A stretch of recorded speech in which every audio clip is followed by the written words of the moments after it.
เอาพี่น้องกับทักทายเด้อพี่น้องกับทักทายเนาะทักทายสบายดีกันโตตอนแดดตอนบ่ายๆพี่น้องนี่เนาะเอาเป็นมื้อที่2ที่บริ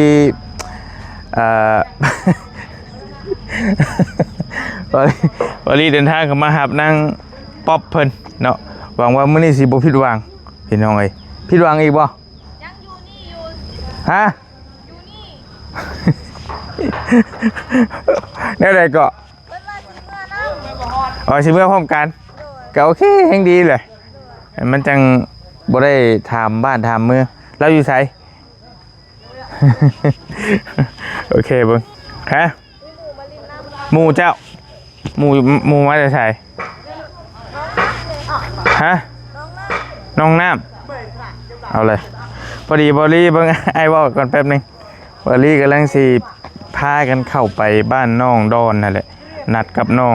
งป๊อบเพิ่นไว้เมื่อคืนนี้ว่าสิพากันเข้าไปเบิ่งว่าตั้งแต่เมื่อวานนี่แหละพี่น้องเนาะแล้วพอดีว่าน้องเพิ่นว่าน้องดอนบ่ทันเมื่อเพิ่นสิถามเมื่อพร้อมเฮาเลยโอเคไปนำกันเลยแฮงดีสวัสดีเด้อน้องเด้อใช้หมู่หมู่คนใดวะน้องน้ำห้องคนมาพี่ดูน้ำมานี่ให้ดูมาจากบ้านใดเหรอบ้านดงในบ่บ้านดงในผู้ที่มา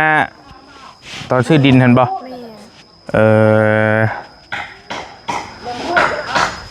ว่าคือผู้งามแท้น้องป๊อบ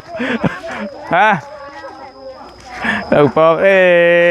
ก็บ่ได้ว่าเจ้าบ่งามก็ว่าเรางามแม่นแล้ววะฮะสวัสดีเด้อว่าคนอื่นงามแล้วบ่ได้เลยเพิ่นนี่เนาะเนาะใช่งามแต่ตัวผู้เดียวบ่ซะมันก็บ่ได้ติเฮ้ยมานั่งพี่นี่ว่างอยู่ติคุยกันหน่อยจังหน่อยซะหน่อยใช่อันให้อันจะบอกน้องจะไปนำอันนั้นให้อ้ายนี่สีโอเคมาดอนเดินที่ไหนโอเคมาดอนไปที่ไหนโอเคบอกให้ดอนมาพี่ฮู้แหละฮู้ภาษาเจ้าละโอเคดอนไปที่ไหนดอนปัจจุบัน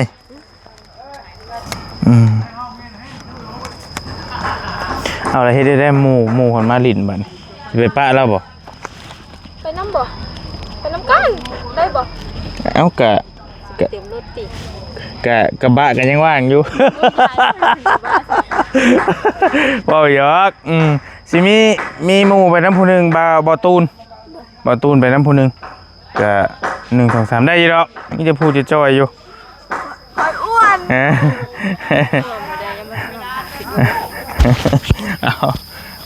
มาจากบ้านใดเนาะดงใหญ่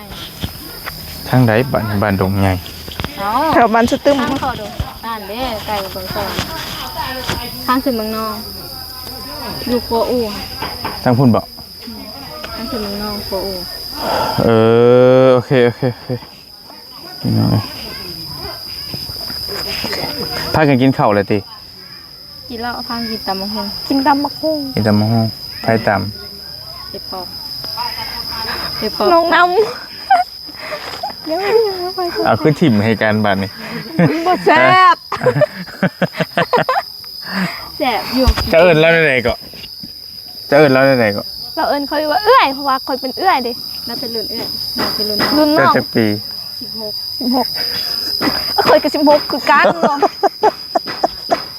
หาครบแต่หมู่รุ่นน้องเพิ่นนี่โอ้บ่ได้มันจังสิคือรุ่นจังสิว่าน้องเด้แม่นว่ารุ่นเอื้อยหั่นบ่แต่ว่าเอาผัวปะแล้วแต่ว่าอ้ายเบิ่งก็มันก็คือว่าไล่เลี่ยกันอยู่ได้แหละ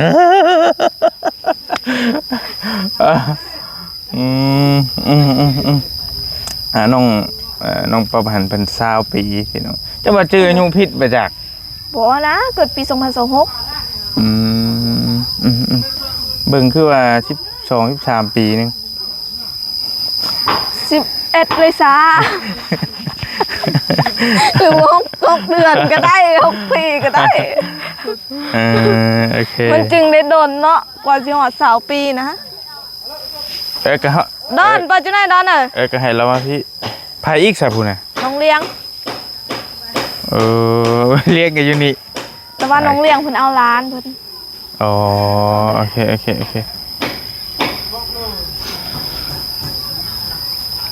มาพี่ล่ะเจ้า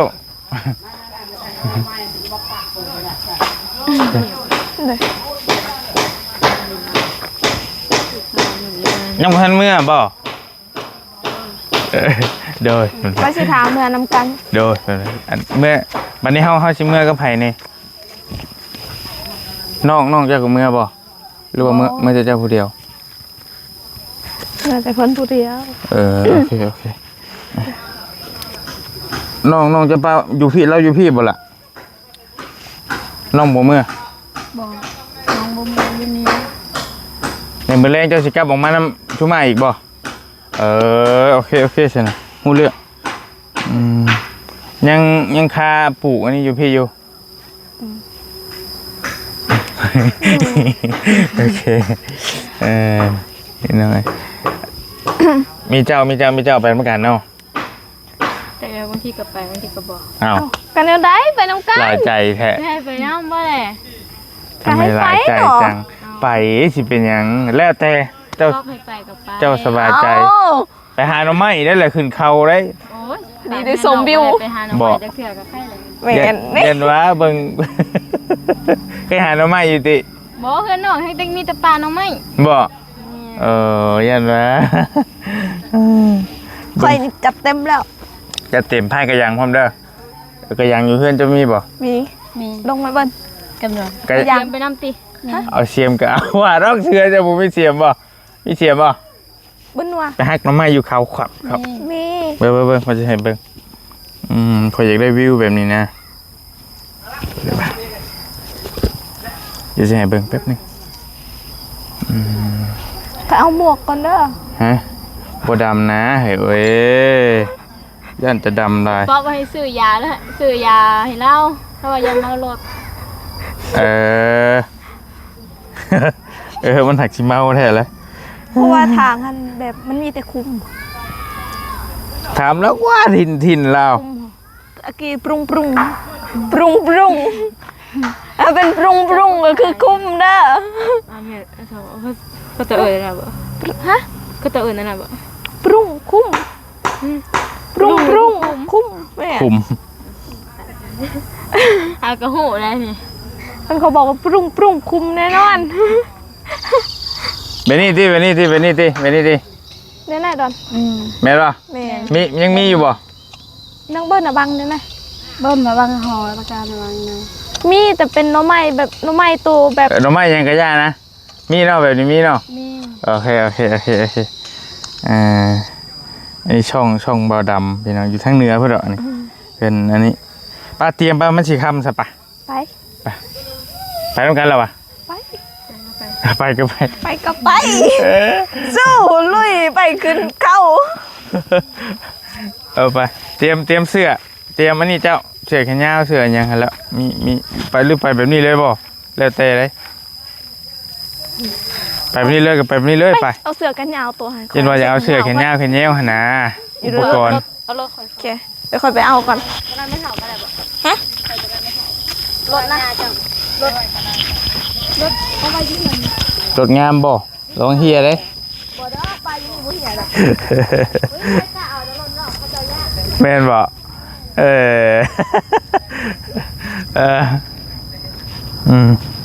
ปริมาพ่อน้องหล่าเพิ่นพี่น้องแบบบ่ได้นัดหมายเลยนะสิเข้าไปน้ำกันสิเข้าพากันไปยามบ้านน้องดอนสิพากันไปยามบ้านน้องดอนแล้วก็ไปเบิ่งวิถีชีวิตเพิ่นอยู่และอยู่แนวใดเดี๋ยวบ่ได้อยากให้น้องเพิ่นพาไปหาหน่อไม้เนาะตอกอยู่ตามป่าตามเขาตามสวนต่างๆเนาะพี่น้องเนาะก็พอดีประธานป้องของเราสิไปน้ำกันว่าสิไปเดี๋ยวบ่ได้สิไปรับน้องว่ะน้องตูน น้องประธานป้องเพิ่นไปน้ำกันนั่นแหละพี่น้องไปเบิ่งว่าได้ๆพอดีแล้วมีหมู่ไปน้ำน้องเพิ่นก็ไป3คนเป็น4เป็น5คนทั้งบอลลี่แล้วคือว่าทั้งบ่จันบ่าวนั่นก็เข้าไปน้ำกันแล้วเข้าไปก่อนแล้วนะผมหมายว่านะพี่น้องบ่าวจันบ่าวนั่นลุงหนวดบ่ไปน้ำกันก็เดี๋ยวไปเบิ่งก่อนว่า เป็นอะไรจังใดเนาะทางบ้านน้องดอนเนาะเราอยู่กินกันได้เพราะว่าตามบริฟังเพิ่นคร่าวๆเนี่ยก็เพิ่นแบบ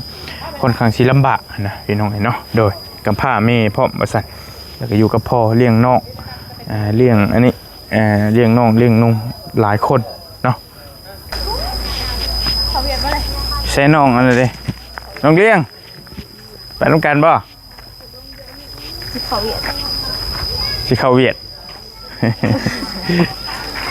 เอาลานบ่โอเคไปโอ้เมียอยู่ว่าคนสิไปหาเราไม่ โอ้ยไปเบิ่งบ่คือฮะ ที่แรกว่าสิชวนเราไปรีด มื้อนี้หาได้ มาหาเราแล้วว่าอ้ายสิพาเขาตะนาง ย่าเศร้าเราพากันไป ตายมาคัดจังหวะชุมเจ้าบ่จักซะ บ่เป็นหยังเหรอคะ ไปลิ้นชัยสิพากันไปลิ้นชัยถ้ากันไปลิ้นชัย ออกมาจะไปก็ได้ ค่ำได้เพื่อมา ถ้ามาไปจังสิม่วน บ่ นี่เขาอยู่เขาชื่อ ฮะ ปั่นทุกนึงเขาอยู่บัดมือ บอกว่าความหมายว่าชุมเจ้าเราว่ากลับออกมาแล้วจังพากันไปลิ้นหั่นนะและไอ้บ่ยันว่าออกมาค้ำหั่นแหละนะ ไปทำมันไปซื้อเขาลิ้นเขา เราก็เลยว่าค้ำม่วนโอเคไอ้หูแล้วซะ ทำมันไปซื้อม่วนไปเดี๋ยวเวลามันม่วน โอเคไป ถามป้องบ่ บ่เพิ่นอยู่เฮือนลุงเฮิมพุ่นเดี๋ยวสิ ลุงเวิร์ม เดี๋ยวสิเล่นไปครับเพิ่นอยู่พุ่นไปน้องกันมันก็ได้รถไอ้ก็66 ปะคนลงทางล่างนี่รถ ฮะบ่มีอะไรขนมเบิดแล้วยังบ่ได้ซื้อใหม่อยู่ไปรถบ่ได้ล้างป้าเท่าสิเป็นเดือนแล้วบ่จักมีแต่ไปก็ไปขึ้นฟึบส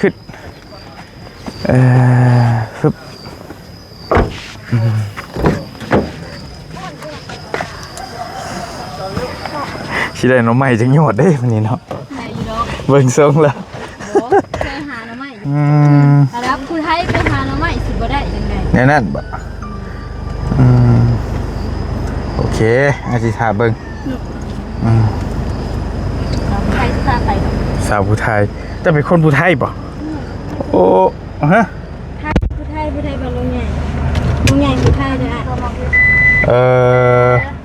โอเค รอยสิไลโตเห็ดสด ไปพี่น้องกำลังสิเดินทางออกไปฟืบเดี๋ยวสิไปแวะห้านเพันหันสักหน่อยไปแวะซื้อน้ำยามากินน้องดอนกินข้าวแล้วบ่ล่ะกินกับหยังกินกับอะไร มีคอยให้คืนนี้มีน้ำนะเหรอบ่เป็นหยังเว้ยธรรมชาติหลดว้าไปพี่น้องไปกำลังเดินทางนะไปหับเบาตูนน้ำเนี่ยเด็กโทรมาแล้วเลยคอยยังมือเดียวอยู่ผมมีสัญญาณเลยโดยเท่า นกยันไม่ได้เนี่ยโดย ทำก็ว่ะ อยู่ใช้เท่าโดยกำลังฮอดบ้านซะแล้วกำลังพาน้องไปฮอดบ้านซะแล้วนี่ โอ้โดย โอเคเจ้าไปน้ำอยู่หรอวะ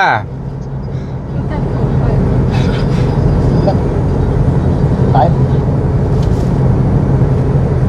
สัญญาณบ่มีบัดนี้ เนี่ย เดี๋ยวค่อยเล่นไปฮับเด้อเดี๋ยวแวะหาซื้อเครื่องก่อน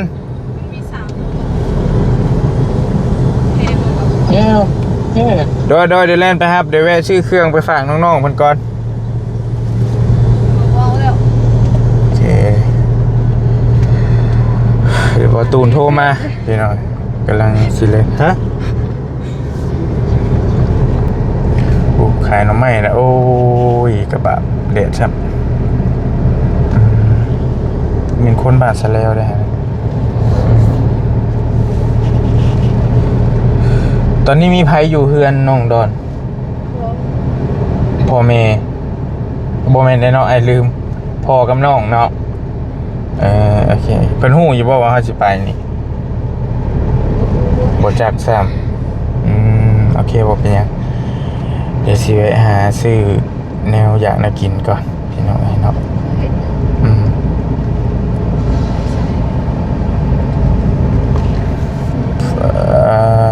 ชื่อว่าขนม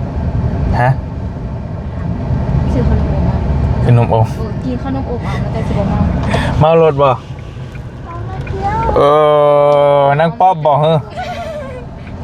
ผู้ดีเลยเบิ่งทรงแล้วเดี๋ยวให้แวะนี่ก่อน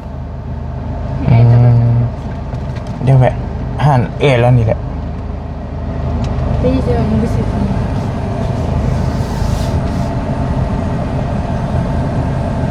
เดี๋ยวแวะซื้อกับข้าวไปกินนะยังไม่ได้กินข้าวสำเร็จ ดื่มง่าย คือหู เดินบอกแล้ว ว่า บ่ดื่ม โอ้ขายกันแล้วเจ้านี่บ่ได้ เพราะว่า เ ข่าวจะนานจะถ้าจะอ่านแล้วยังบ่ตื่น บ่อันนี้นี่น้ำเอาน้ำเบิ่งเอาไปสิเอาขายกันแล้วน้องพอบ่ได้มี2 ขวดโอเคไปลงไปหาซื้ออันนี้ก่อนจังหน่อยไปมานั่งในพี่ก่อนก็ได้ล่ะพี่มานั่งโฮมพี่เฮ้ย ลงมาเลยเฮ้ยมานั่งในพี่ก่อนไปใช่น่ะไปใช้ธนาคารเซฟโฟนคุณบ่โอเคสิพาน้องคนพาเขาบ้านตานางเขาไปบ้านตานางพี่อยู่พี่ ไปอาเชียวยังได้ไปกินบันนี้เนาะนี่เนาะอันนี้ได้อยู่บ่ไปสิล่ากินน้ำอะไร น้ำอ้อย อยากกินน้ำอ้อยน้ำปั่นยังไงสียังสีชมพูสีแดงสีเขียว เอาสีชมพูติน่ะ เจ้าสีชมพูป่ะเอาสีชมพูเจ้าสียังเนาะแสดงว่ากำลังมีความหัก หยอกกาแฟปั่นบ่หรือเป็นเย็นหรืออะไรปั่นบ่โอเคเอาให้มาทำมันกันก็ได้เพิ่นเอาบ่เอากาแฟปั่นจะเฮ็ดได้อยู่บ่โอเคกาแฟปั่น2 แก้วแล้วก็ไอ้สีชมพูนะแก้วหนึ่ง ปั่นโกโก้เอาบ่ปั่นโกโก้ โกโก้ได้ป่ะโกโก้ได้ไหมโอเคเอาโกโก้เป็นโกโก้ก็ได้พี่น้อยกำลังมาแวะห้านเอื้อยเพิ่นแล้วก็ไปซื้อน้ำยาน่ากินไปน้ำเอาอันลาบกับเพื่อเช็ดบ่ได้แล้วเนาะได้อยู่ป่ะโอเคโอเค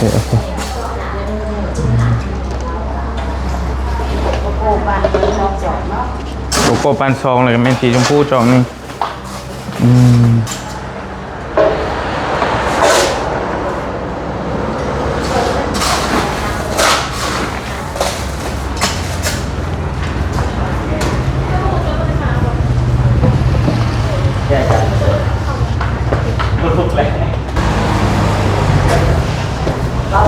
ซื้อยังไปฝากพ่อเจ้า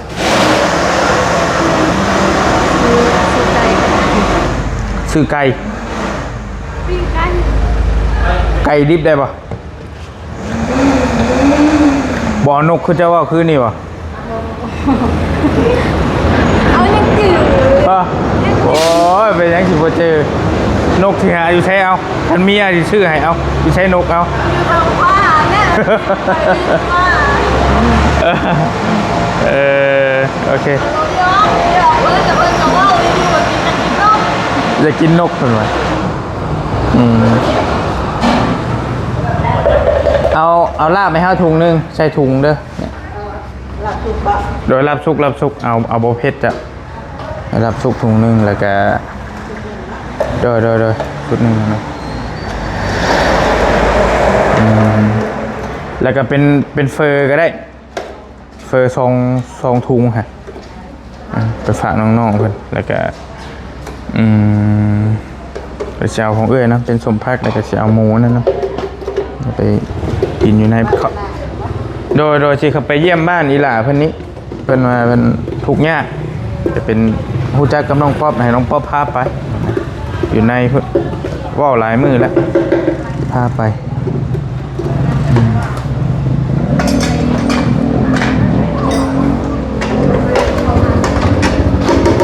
ไปเบิ่งฟังนั้นนะไปเบิ่งเครื่องนะคุณนะโอเคโกโก้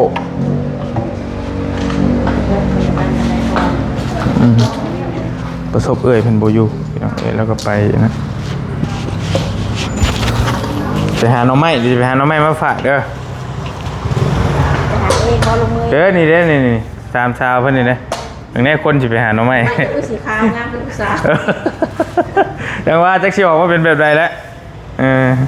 ได้ลายเชียวมาฝากเช้าไปหาเรียนโดยจักสิเป็นไปแนวใดยังวะโกโก้ของเจ้าบ่ของเจ้าก็ของแล้วลองชิมมึงดู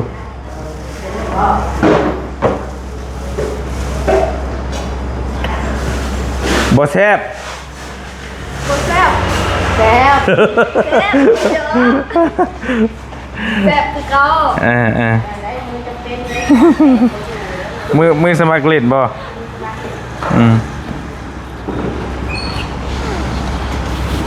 นมชมพูป่ะนี่หอมกุ้มมาแล้ว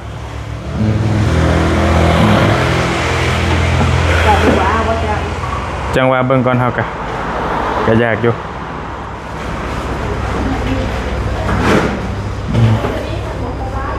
อันนั้นเอาน้องละสีชมพูโอ้ธรรมดาบ่คือจูเฮามีคนโอเคฮู้เรื่องสิซื้ออันนี้ไปฝากคุณเจ้านะฮะเอาพัดลมโอ้ยเนาะสัตว์เราเดี๋ยวมาเบิ่งอันนี้อยู่พี่กันพี่น้องไปฝากน้องหล่าเพิ่นเอามีให้แน่มี2 แก๊สก็ได้มี2 แก๊สแล้วก็ขนมมานะขนมมา2 ศพดอยไปซื้อไปฝากอันนั้นเป็นก่อนขอโทษเด้อแล้วก็เข่าก็เอาเข่าให้ในจัก20 โลข้าวสารแบ่งให้นี่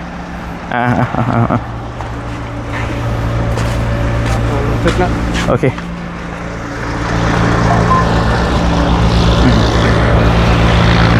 อันนี้ก็ได้แล้วก็ข้าว20 โลให้เขานี่ข้าวสาร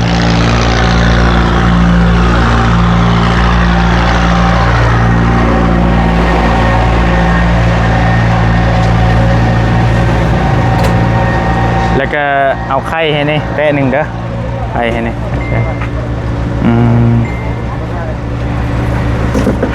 ไปพี่น้องกำลังซื้อเครื่องไปฝากทางน้องดอนแล้วก็จังค่อยว่ากันบอลลี่กำลังสิหาอยากน่ากินซื้ออยากน่ากินน้ำเนี่ยจะสิไปเบิ่งว่าเป็นได้อยู่ข้างในเนาะก็จังว่ากันฝากติดตามได้เด้อพี่น้องเด้อบอกฮู้ว่าเคสน้องดอนเขาเป็นได้พี่น้องหลายคนก็กำลังติดตามอยู่ว่าซั่นเนาะเอาอยู่ดีมีแห้งแต่จังว่ากันสบายดีบ๊ายบายพี่น้อง